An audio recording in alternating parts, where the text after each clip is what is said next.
Film diawali dengan kemunculan pesawat asing atau UFO yang sedang menuju ke bumi. Pesawat tersebut memberikan sinyal ke SETI atau SETI yang berada di Meksiko. SETI sendiri merupakan semacam lembaga internasional radio yang bertugas menangkap sinyal-sinyal asing. Setelah SETI menerima sinyal dari pesawat asing tersebut, mereka kemudian memberitahukannya kepada pihak Pentagon Amerika Serikat. Pentagon USA kemudian memberitahukan bahwa pesawat tersebut berjarak cukup dekat, yaitu sekitar 475 km dari bumi dan akan semakin mendekat. Setelah mendapat sinyal asing tersebut, orang-orang di Pentagon merasa begitu panik. Salah seorang dari mereka mendapatkan informasi bahwa diperkirakan pesawat tersebut memiliki ukuran dengan diameter 550 km. Dan tentu saja itu adalah ukuran yang sangat luas. Salah seorang jenderal berasumsi bahwa mungkin saja itu adalah sebuah meteor. Namun salah seorang tentara lainnya mengatakan bahwa benda itu bukanlah meteor karena pergerakannya yang begitu dinamis. Di sebuah daerah, seorang IT bernama David Levinson sama-sama mendapat sinyal asing dari temannya. Di sana ia nampak kebingungan dan mencoba untuk memecahkan maksud dari sinyal tersebut. Scene kemudian beralih ke kediaman Presiden Amerika. Di sana nampak beberapa menteri sedang membahas permasalahan pesawat asing yang sedang mendekat beserta sinyal anehnya. Salah seorang menteri mengusulkan untuk menghancurkan pesawat asing tersebut dari jarak jauh. Namun jenderal menolaknya karena hal itu dapat membahayakan orang-orang yang ada di bumi, mengingat pesawat tersebut sangatlah besar. Tak lama setelah perbincangan datang dua orang tentara lain yang menginformasikan bahwa pesawat tersebut sekarang meluncurkan beberapa pesawat lainnya. Bukan hanya itu, pesawat asing juga akan menembus atmosfer bumi dalam kurun waktu kurang dari 25 menit. Presiden yang mendengar hal itu pun segera memberikan perintah siaga DEFCON 3, yang berarti siap tempur untuk para militer. Di Laut Persia terlihat keadaan dari radar kapal selam Amerika memiliki keanehan, yang dimana radarnya mati dalam radius 13 km. Tak hanya di lautan, di udara pun situasi aneh tersebut terjadi di kawasan California. Pesawat Eagle Eye 370 yang sedang terbang melakukan observasi dan mencoba menerobos ke dalam awan aneh tersebut. Mereka dikejutkan dengan datangnya semburan awan api yang menghantamnya. Di sini kita diperlihatkan bahwa kejadian-kejadian aneh itu tidak hanya berada di Amerika saja. Bahkan di beberapa tempat lain pun sedang terjadi keanehan yang nampak di udara seperti sebuah lempengan besi yang sangat besar, yang tidak lain itu adalah pesawat asing tersebut. Dan tentu saja hal itu membuat warga setempat yang melihatnya akan merasa sangat panik. Kembali ke posisi David. Di sana ia nampak sudah memecahkan sinyal aneh tersebut, dan ia juga mengatakan bahwa sinyal tersebut merupakan indikator penyerangan yang akan dilakukan oleh kapal asing tersebut.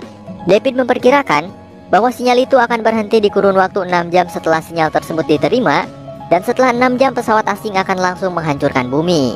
Di tempat lain, seorang kapten bernama Stephen nampak terlihat sedang bersiap untuk pergi ke Gedung Putih. Sementara di Gedung Putih nampaknya presiden sedang cemas dengan keluarganya, dan karena hal itu ia pun menelpon istrinya lalu mengatakan untuk segera mengungsi ke tempat aman.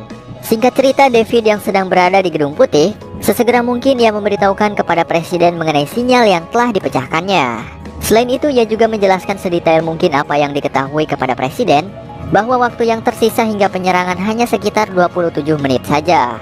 Presiden yang mendengar hal itu kemudian menginstruksikan kepada para petinggi yang ada di sana untuk segera mengungsikan para warga ke tempat yang lebih aman. Ia juga kemudian memerintahkan pihak militer untuk mengirim 3 helikopter ke dekat pesawat asing tersebut. Di saat helikopter itu mendekat memberikan sinyal untuk berkomunikasi, sialnya ketiga helikopter itu malah ditembak hingga meledak. Setelah mengetahui hal itu, orang-orang yang ada di Gedung Putih pun merasa sangat panik dan mencoba untuk menyelamatkan diri masing-masing. Di atas gedung, sekelompok warga Amerika yang merupakan fanatik UFO berusaha untuk mencari tahu apa yang ada di dalam kapal asing tersebut. Hingga tak lama kemudian pesawat asing itu pun menanggapinya dengan serangan cahaya laser menghancurkan gedung-gedung di bawahnya. Dan bukan hanya itu, pesawat asing itu juga berniat untuk menghancurkan seluruh isi kota. Di sisi lain, presiden berhasil melarikan diri dengan menggunakan pesawatnya, dan pacar dari Stephen yaitu Jasmine bersama anaknya juga berhasil melarikan diri dengan masuk ke dalam sebuah shelter. Pada keesokan hari, tepatnya di tanggal 3 Juli, diperlihatkan keadaan kota yang telah hancur akibat penyerangan yang dilakukan oleh pesawat asing. Salah seorang bawahan presiden memberikan kabar bahwa helikopter yang sedang membawa istrinya belum juga datang ke tempat yang sudah disiapkan, dan karena hal itu presiden pun merasa sangat cemas dengan keberadaan istrinya. Di posisi Stephen beserta tentara lainnya, mereka sedang menyusun sebuah rencana penyerangan terhadap pesawat asing tersebut. Tak lama setelah itu mereka pun berangkat dengan menggunakan pesawat jetnya untuk memulai penyerangan. Penyerangan mereka akan dimulai dengan menembakkan rudal ke arah pesawat asing. Namun sayangnya pesawat itu memiliki sebuah barir yang membuat serangan para tentara tidak ada efeknya sama sekali. Pesawat asing itu pun kemudian mulai melakukan serangan balik dengan meluncurkan banyak sekali pesawat kecil yang juga memiliki sebuah barir. Dan hasilnya para pasukan penyerang Stephen mulai berjatuhan satu persatu. Untuk menghindari lebih banyak korban, Presiden pun akhirnya menyuruh mereka untuk segera mundur. Para pesawat asing yang melakukan serangan balik tersebut ternyata tidak hanya menyerang pesawat tim Stephen saja, namun juga mereka menyerang markas tentara angkatan udara. Mereka memporak-porandakan umat manusia hingga membuatnya kehilangan kekuatan militer udaranya. Stephen yang sedang dikejar oleh salah satu pesawat asing, akhirnya ia dapat melarikan diri dengan menabrakkan pesawat jetnya ke batu dan membuat pesawat alien tersebut terjatuh.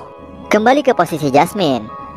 Jasmine kemudian berusaha untuk bertahan hidup dengan menyelamatkan warga sekitar yang masih dapat diselamatkan, hingga akhirnya ia pun bertemu dengan ibu negara atau istrinya presiden.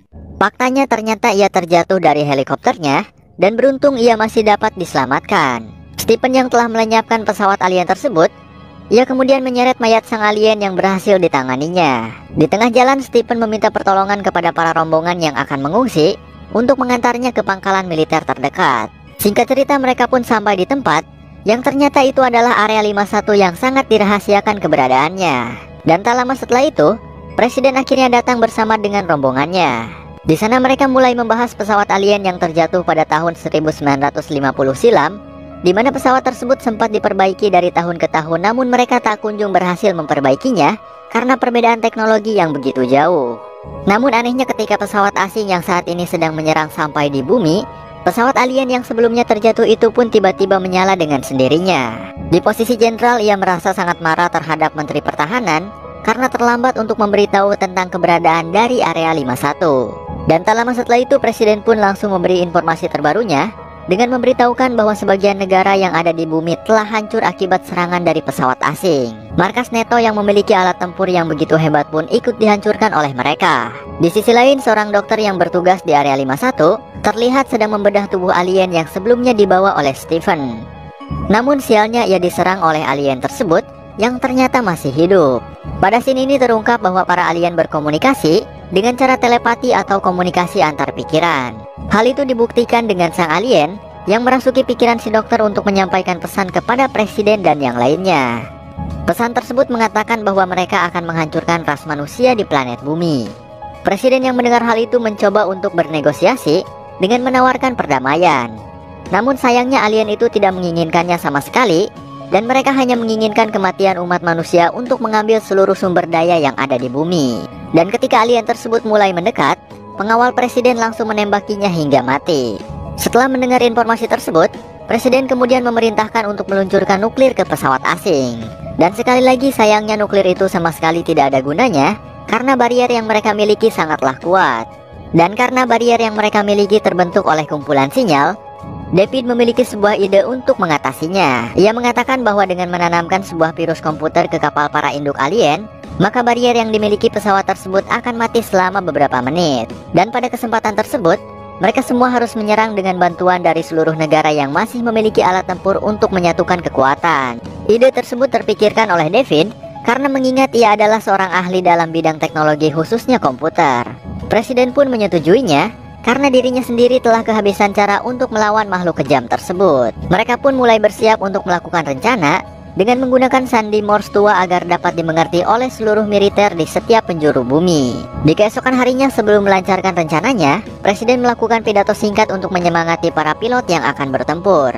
Beberapa di antara mereka awalnya merasa ketakutan untuk melancarkan rencana, namun berkat pidato dari Presiden mereka pun mulai membangkitkan semangat untuk menyelamatkan bumi. Dan Presiden juga akan ikut untuk melakukan penyerangan karena ia memiliki pengalaman sebagai seorang pilot. Di sisi lain, Stephen yang sedang mengendarai pesawat alien sebelumnya berusaha untuk pergi ke kapal induk alien yang berada di luar angkasa dan melihat jutaan alien yang sedang bersiap melancarkan pemusnahan ke bumi. Tak dibutuhkan waktu lama, mereka pun sampai di kapal induk alien tersebut dan mulai mengirimkan virusnya. Virus itu pun berhasil dikirimkan dan pihak militer di bumi mulai melakukan penyerangan ke pesawat alien. Alhasil benar saja, serangan mereka akhirnya mampu mengenai pesawat alien tersebut. Di sana pertarungan menjadi sangat sengit dengan pesawat alien kecil yang terus keluar dari pesawat besar.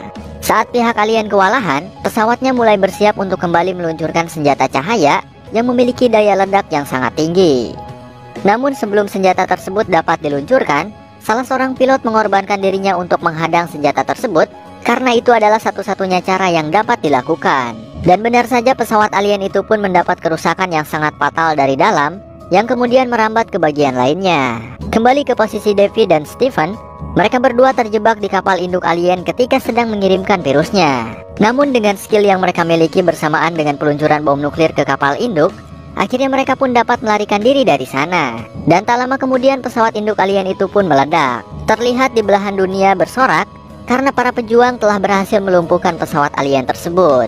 Dan kedatangan presiden di tempat pengungsian pun disambut dengan begitu meriah oleh para warganya. Tak lama setelah itu, Stephen dan David pun akhirnya terlihat di radar yang sempat menghilang selama beberapa menit yang lalu. Dan ketika melihat bahwa itu adalah Stephen dan David, tim evakuasi pun segera bergegas untuk menjemputnya. Dan setelah itu,